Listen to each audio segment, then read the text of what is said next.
Before we start, let's take out our felting handle. 1 medium needle. 1 fine needle. What we are teaching everyone to make our small dolls. So we are providing these 2 types of needles. A medium needle is slightly longer than the fine needle. The tip of the medium needle is also slightly thicker than the fine needle. Both types of needle tips will have many small barbs. During the felting process, the barbs move the wool, causing the wool to interlock to achieve the felting effect. The medium needle felts faster and is used for shaping in the early and middle stages. The felting speed with fine needles is relatively Used slow for later life felting to make the surface of the doll smooth and even. When making large or even larger works, the following will be used. Coarse needle, 3-pronged needle, 7-pronged needle. These types of needles have a particularly fast felting speed, so they are all used for making large works. The medium and fine needles provided for everyone make it easier to create small dolls. First time using a felting needle, we need to first take a needle out of the needle holder. New needles are coated with anti-rust oil to prevent the felting needle from rusting. Before we use it, you can use a paper towel to wipe off the rust-proof oil on the surface. The correct way to clean the needle is gently rub in the direction of the needle. After cleaning, it can be used together with the felting handle. When cleaning the needle, be sure not to wipe back and forth. This can easily lead to the needle accidentally piercing your finger, causing injury. If the needle is not used for a long time, avoid needle rusting. You can apply rust-proof oil or edible oil to the surface. After oiling, place it in the syringe for storage. Using the needle. When felting wool, the needle needs to be kept vertical to the wool being felted. Insert the wool in the direction of the needle tip. When pulling the needle out, it needs to be pulled out in the opposite direction of where the needle just entered. Then repeat. Continuously repeat. This will allow the wool to felt. When felting wool, make sure to apply force in the direction of the needle. Do not press the needle. Pressing the needle can easily lead to breakage. Also, do not lift the needle upward after inserting it into the wool. This can also cause the needle to break. Then take out our handle. Pull out the cork inside the handle.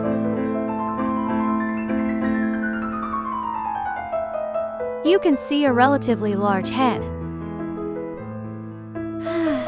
A relatively small head. One end of the needle was a hook stuck in the groove at this smaller end.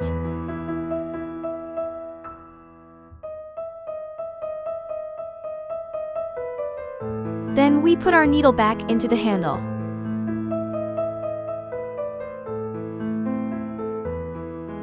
This loose way won't work. Push it in tightly with some force.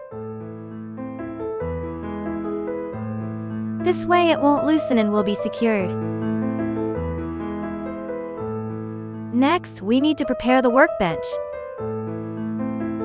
In order to better demonstrate to everyone, the video uses a white foam pad. Before starting, you can put on finger cots. The shorter one is worn on our thumb. The longer one is worn on our index finger. Like this. For beginners, wearing finger cots is very necessary. It can prevent our needle from injuring our hands while felting. Once you are skilled, you can take off the finger cots to operate. In the instructional video, to help everyone see better, the demonstrator did not wear finger cots. For better distinction in the instructional video, we used the wooden handle to represent the fine needle, and the blue handle to represent the medium needle. In reality, you may receive 2 wooden handles. You can use 1 wooden handle to install the fine needle, and 1 wooden handle to install the medium needle. For ease of distinction, you can make marks on the felting handle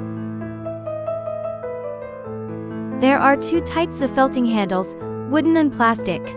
The functions of both types are the same, it's just the material that is different.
it.